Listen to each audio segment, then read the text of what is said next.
welcome to Leadership Speaking Radio, the podcast for leaders and changemakers who want to learn how to communicate with impact, authenticity, and human connection to their peers, teams, and customers in order to build better relationships, better their bottom lines, and become better leaders. My name is Dr. Laura Penn. I'm the founder of the Leadership Speaking School, and I'm your host. Visit the website www.theleadershipspeakingschool.com to find out more about how we can support you to show up as the best version of yourself every time you speak. Now, let's get straight into our topic. Warm greetings, everybody. Welcome back to another episode of Leadership Speaking Radio. My, oh my, have I got things for you. I have been looking forward to doing this episode. I've got so many treasures in it, and I am so happy to be back with all of you again. Folks, I am just running over. My cup spilleth over with new information, with inspiration, with all sorts of golden nuggets that I have been collecting over the past couple of months. Work-related, teacher training related. I went to an extraordinary 1-month-long teacher training program where I became a better teacher. And man, you just can never stop learning. And I'm one of those people, lifelong learning is my thing. And I am so jazzed right now to be sharing in this episode some of the things that I'm starting to think about as the new version of me. And this teacher training inspired it. The work I'm doing with Leadership Speaking Core, my 3-day program with leaders, the work I'm doing with master classes, and the keynote speaking that I'm taking around the world. I am just on. So let's get on together, shall we? Let's get into today's topic, which is habits. Yeah, one simple word, habits. And the episode number is episode number 58 for the books. Habits. What do you think of when I say that word, habits? Well, I think of all sorts of things. And the first thing is that I think of habits as what we do regularly. And when it comes to communicating in front of audiences, let's face it, we have habits. We have habits from every perspective of the process of communication.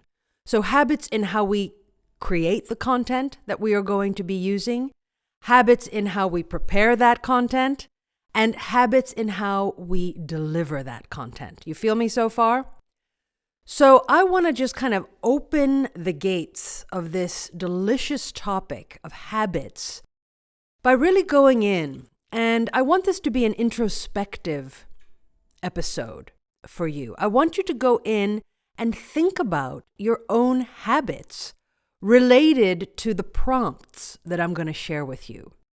This is important as a springboard into doing the work, the craft, and entering this world, because you need to kind of know where you are in order to know where you're going to go. So let's unpack this suitcase, shall we? Habits. Habits related to leadership communication. So here's my first question to ask you. When it comes to the preparation of your work, so the content that you are going to be using for your, I don't know, is it a staff update? Is it a keynote speech? Is it a podcast interview? Is it an all-company video blog? What is it that you are doing? Whatever that thing is that you are preparing content for, let's think about some of your habits. Let's think about the habit of timing, first of all. What is your sweet spot for how much time you need to create an average presentation for a medium to high stakes cohort. And if you've been listening to this podcast over the years, you understand what I mean by medium to high stakes. It means that it matters. It means that you are going to be judged, evaluated. It means that people will see you and you are responsible for the light that you want them to see you in. Yeah? So, what is your habit for the sweet spot of time that you need to create a medium to high stakes talk? Is it the day before? Is it a couple of days before? Is it a week? Is it a month? Is it 3 months? What is your habit? What is the sweet spot? And I'll tell you what mine is. For a medium to high stakes talk, I like 3 months. I'm working with a cohort of designers right now who are going to be pitching to a very prestigious award. And I have been working with them for the past 3 months to create their pitch. And also, if you know this work with me so far, you know that I like to divide that work into 2 different buckets, the content creation bucket and the delivery performance bucket. So the content creation bucket, in a 3-month time span, has a month and a half of you creating the content. And for the other month and a half, you're working on how to deliver that content, how to say it. So it's what you're going to say, that's the content bucket, as you know, and how you're going to say it as the delivery bucket. So what is your habit? And let's unpack this and go a little bit deeper for a second. What if your habit is, well, I'll look over my notes a few days before, I'll make my PowerPoint slides, and then I'll just review them in my head. And the day before, I'll just look at them a little more deeply. And then maybe about 30 minutes before I go on, I'll just read the slides in my head. Is that your habit? I would be willing to guess that for some of you, you are nodding your heads, yes, or even saying out loud, yes, that is my habit. Now, I'm not here to judge. I'm here to teach. And I want you to know, as you've heard from me in so many different episodes of Leadership Speaking Radio, that one day, a couple of days, even a week before you give a medium to high stakes talk for that preparation of your content is not enough. And why is that? Because you're speaking to the ears of the audiences. You are not having them read what you are creating. And this is a mistake that I find a lot of leaders and teams make when they create their content and they're preparing for it. They write it down or they have their bullet points, and it's like they're not thinking about, well, this is going to be spoken. This is going to land in the ears of my audiences. And when you have something that's going to be spoken, well, you kind of need to rehearse speaking it, don't you? So I want to flag that for you and remind you that any kind of preparation that you have, that content that you are creating, that first phase, what if I were to encourage you to adjust your habit to A, have more time, and to B, to create that content for the ear so that when you rehearse it, you are saying it out loud.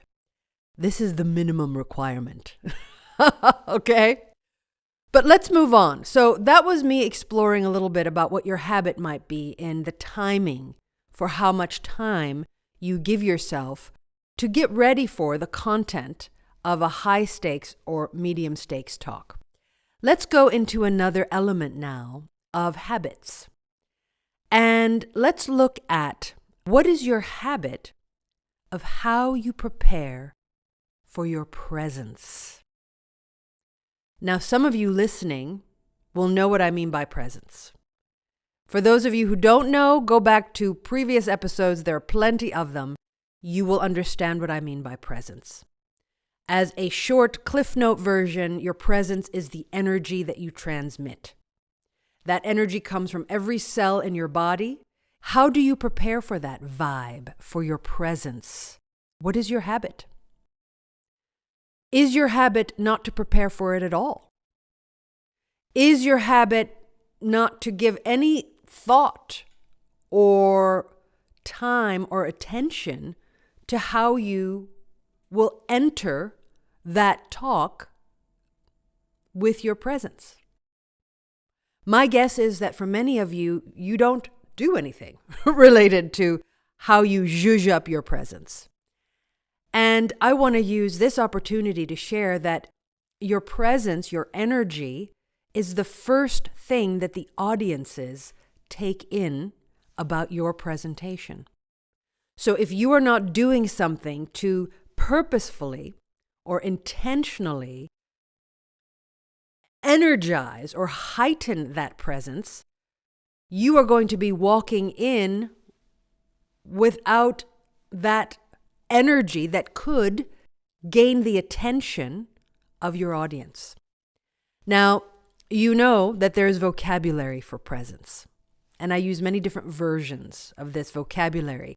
Lately, you've been hearing me say the freeze, fight, or flight version of presence.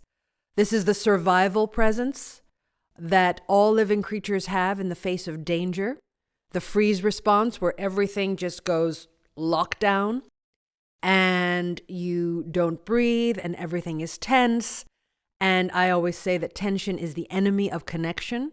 And of course, tension is the enemy of your voice. So when your body is tense, so is your voice, so is your connection to the audience. That's one version of the presence of the freeze response. The other version is the fight or flight, the other survival version, right? Where in the face of danger, a creature or humans doing public speaking, it's also fear-based for so many people, we will push ourselves out into the audiences, spraying our presence or our energy out into the audience like a spray can with no focus. This flailing energy leaks, and it goes absolutely nowhere. It doesn't hit the bullseye of the hearts and minds of the audiences. So these forms of presence, the freeze or the fight or flight forms, are survival methods. And would it surprise you to hear that a lot of people have the habit of being in the survival versions of presence when they are talking to audiences? One, because that's how they've been getting by all these years. Two, because that's all they know. Three, because they haven't learned the alternative, which is to show up in the second circle of presence. This is Patsy Rodenberg's language, my mentor and my teacher. And she broke the rules when she talked about this way back when. Patsy Rodenberg is the world's most foremost authority on presence and voice. And as my teacher, she has taught me so many things. But in particular, she's taught me that in this second circle of presence, which is that sweet spot between freeze and fight or flight, that place in the middle, that form of presence where the person is released of their tension, the person speaking, where the person is neither pushing nor freezing, where the person is open and their vocal channels are enlarged and ready and moving breath and air through the whole body. And that person has embodied their message in their whole body. That's where you are in the second circle. That's where you're connecting with your audiences. To reach that state of connection takes preparation, takes understanding of tools and techniques to get into that mode. So in my work with the leaders and teams and what I'm now calling motivated youth, because I've started working with motivated teenagers, upper secondary high school students, when I work with my students, I show them this pathway of the in-between, this sweet spot between freeze, fight, or flight, which is the second circle of presence. And there is a habit that I want them to get into of preparing to be in that state of presence. It's about being in the room. It's about being in your feet, in your bones, body awareness. Too many communicators these days are communicating only with their minds. So their head's on a stick. And you and I both know what this looks like because we see it every time we work with others online. It's the floating heads on the computer screens where the bodies are not part of that movement of air and presence and breath and voice, where there's a lack of connection between the head and the rest of the body. Well, that blocks the second circle of presence. So much of the work of getting ready for presence and developing a habit of getting ready is about getting your body ready. So I want to plant that seed in your mind that if your habit is not to prepare for your presence at all, for you to just roll in from whatever you're doing and start talking, which is, by the way, the modus operandi of most of the leaders and teams that I work with around the world, going from one meeting to another, not having any recovery or transition in between those meetings, and just kind of surviving, just going, one after the other, after the other, after the other, not thinking about presence for a single second. But I want to shift your thinking into A, the fact that there is a thing called presence, and that B, you need to work to get into it. So, as I've said before, I can't teach you how to do this work on a podcast, but I can teach you that these tools exist and that in a very rudimentary way, you can prepare yourself to get ready to be present by moving your body and getting reconnected with your feet, with your legs, with your hips, and with everything moving from the floor up, reaching the top of your head. You can practice walking into a room. That's a really effective way to enter this state of thinking about presence. You can walk briskly in a space, right? Anything where you are creating a momentum for yourself to wake up, to be present, to be accessible, to be there in the room.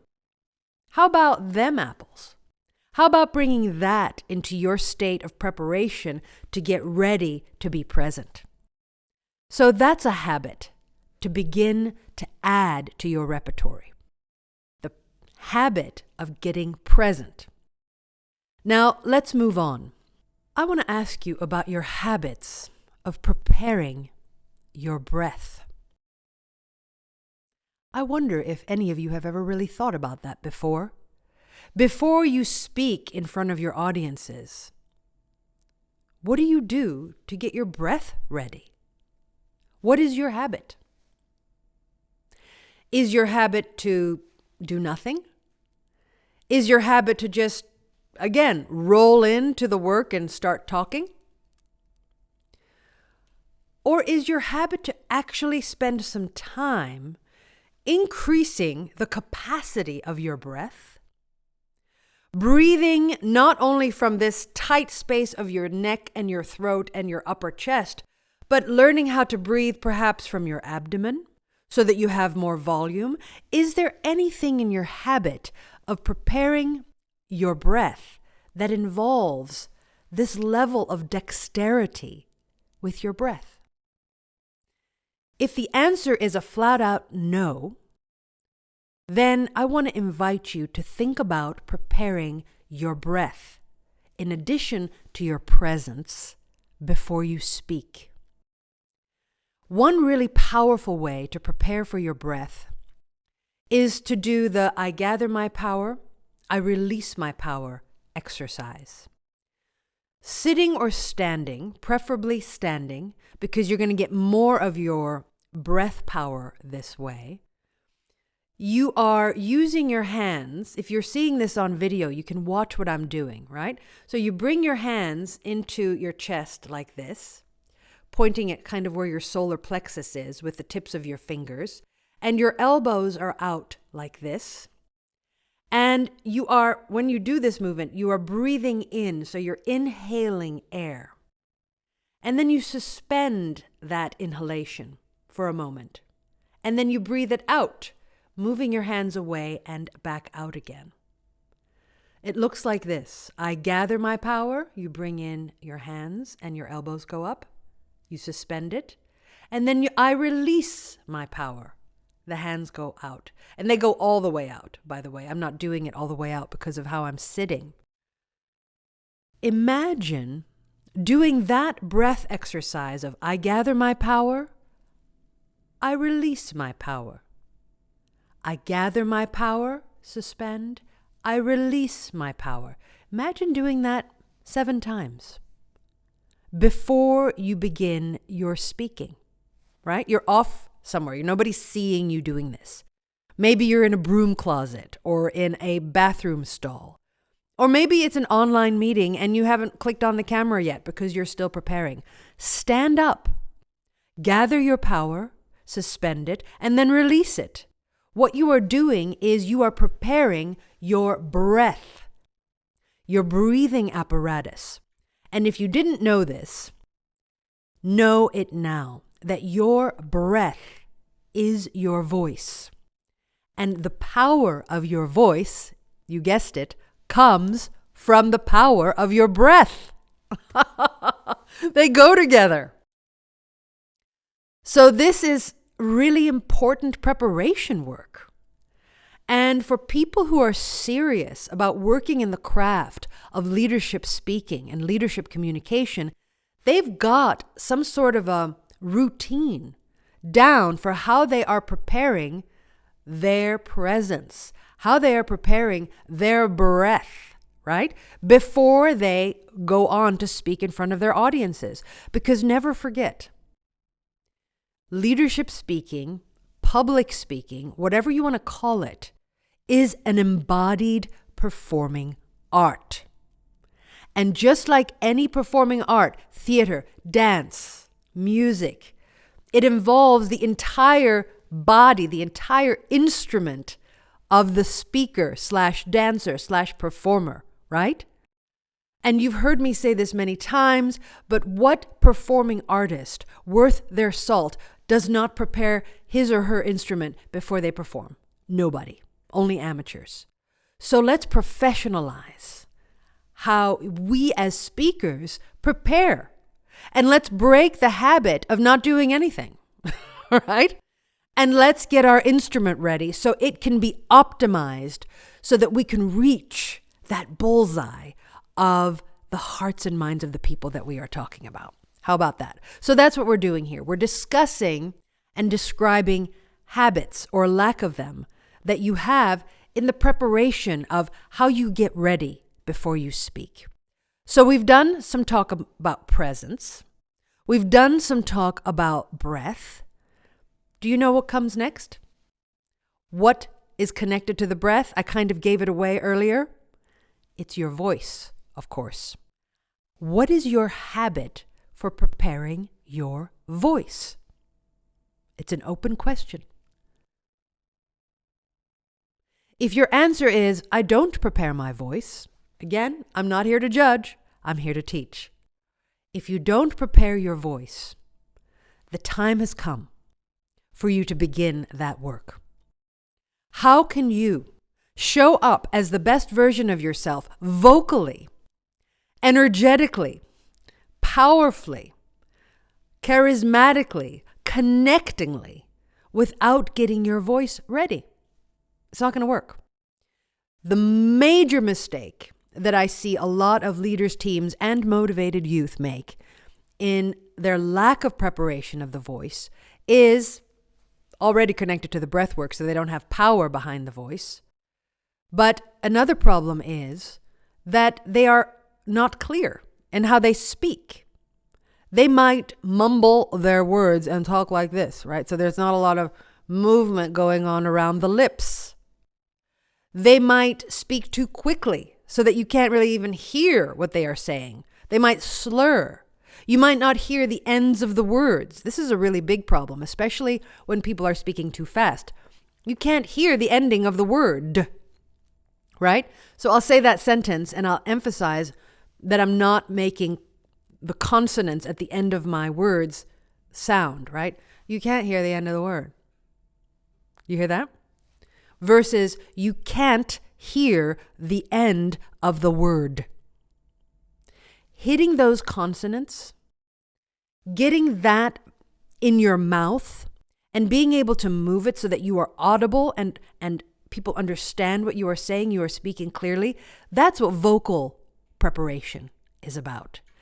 Getting the muscles of your face and of your neck ready to hold on to all of these words and for you to speak clearly. That's what vocal preparation is. And one really powerful way to do vocal prep, mind you, there are many different ways, and I'm just sort of sharing you a few of them here. But one really powerful way is to mouth the words that you are going to say. So that means you've got some text, maybe it's a bullet point, maybe it's something you're going to riff about, maybe it's a written out script, whatever way you have your content. Looking at that content, sitting up straight, not slouching, right? You need your whole instrument to create sound, breath, body. Mouth the words. Say the words without sounding them. Yeah? So it's you reading your text. I am reading my text, but I'm not going, right? It's not making the sound, it's moving the mouth to say the words without saying the words. Does this make sense? This is a really good warm-up, guys, for your voice. Reading text without sounding the words, just mouthing them for about a minute. Now that is what I call jumping jacks for your face. Your lips are moving, your tongue is moving, your whole face is moving, your 43 facial muscles, whoop, whoop, whoop, right? All of this is alive. All of this is active. And then here's the beautiful part. When you're done with that minute of reading without making sound, now go back to the beginning of that text and read it out loud. You're going to see a difference. You're going to hear a difference and you're going to feel a difference. All right? So that is one very small way to warm up your voice. Because your voice is all about how that your body is moving air, right? In your mouth, isn't it? In your mouth and your throat. So you've got to warm up your mouth and your throat so that that air moves around and that crisp, audible, clear sound comes out. So I highly, highly, highly encourage you to, if you don't have any routine and if you have the habit of not warming up your voice, I highly encourage you to build in the habit of mouthing some text before you speak to warm up your vocal instrument. Okay? So are you with me so far? We are exploring habits here in this episode, and I'm asking you specific, precise questions about your habits related to how you prepare for your speaking. We've talked about some content preparation, timing habits.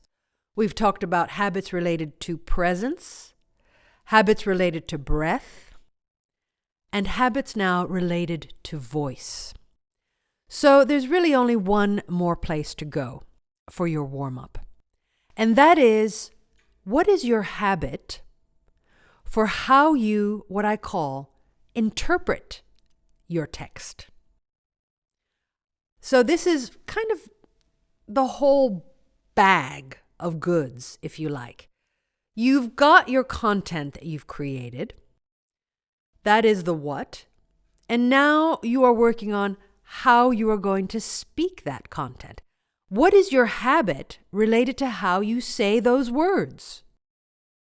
Do you say those words in contraction, in the freeze response, where you are what we call in the business sitting on your voice because you have so much tension in your throat and in your muscles and your whole body that involve the production of sound from your voice, that your voice goes down like this? Is that your habit of how you speak and interpret the text? To be or not to be, that is the question. Whether 'tis nobler in the mind to suffer the slings and arrows of outrageous fortune. Is that your habit of how you speak the text? Or is your habit to do the fight or flight response of speaking text? The push. To be or not to be? That is the question. This exaggeration, right? Whether 'tis no... I'm not going to say anymore. You're going to go crazy. You're going to turn the volume down. I don't want to hurt your ears. But you get the message, right? There's another way that a lot of people speak of how they interpret the text. They go to fight or flight. They push it all out. And I can tell you this. A lot of people talk to me about what does it mean to be confident? And I love this topic. And a lot of people, unfortunately, misinterpret that being confident looks like what I just did now.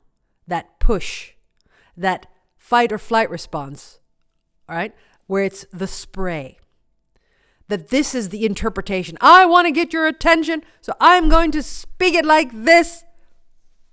I have a memo to give you.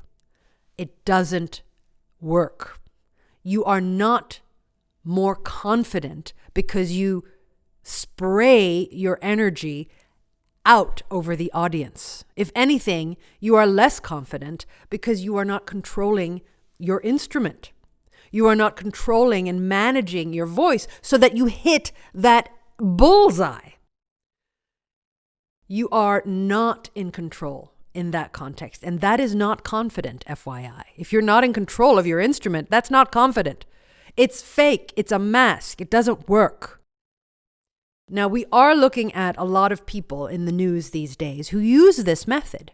I will name no names, but you and I can guess the number one candidate of who speaks like this, right?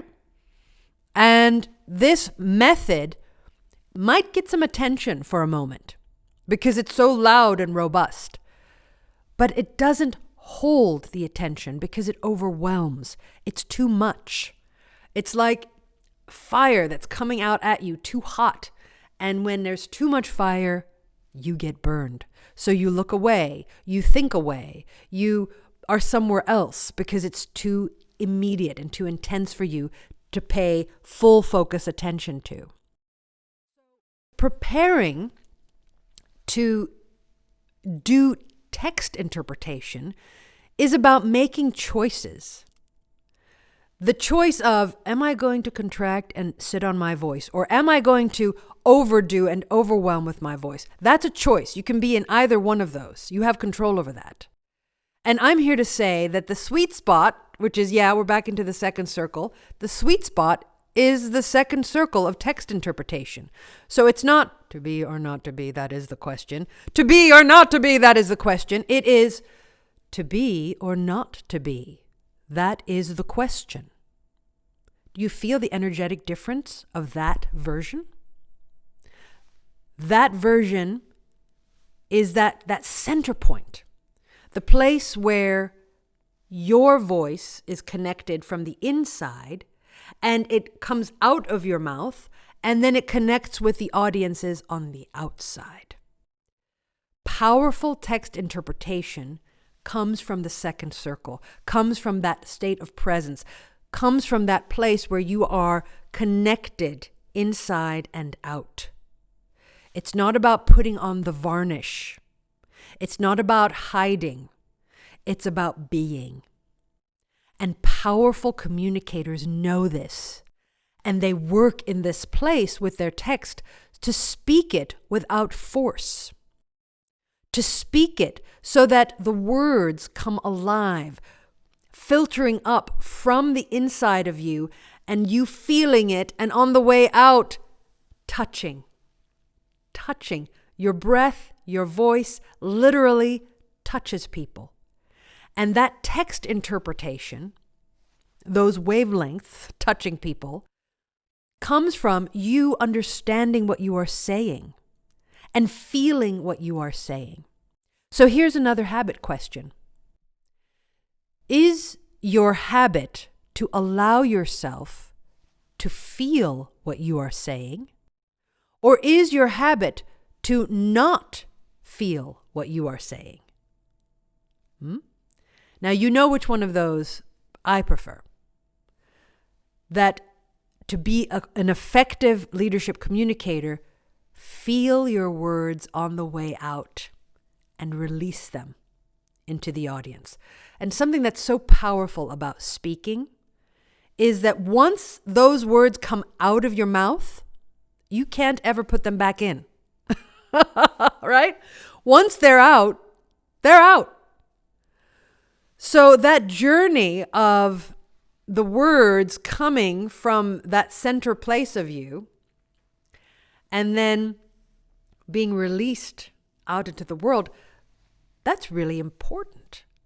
It really matters how you say those words. It really matters that we can feel you through what you say as your audiences. It really matters that you have a habit of preparing for how you say those words, how you interpret your text, with not freeze, fight, or flight as your modus operandi, but as the habit of let me have my words land.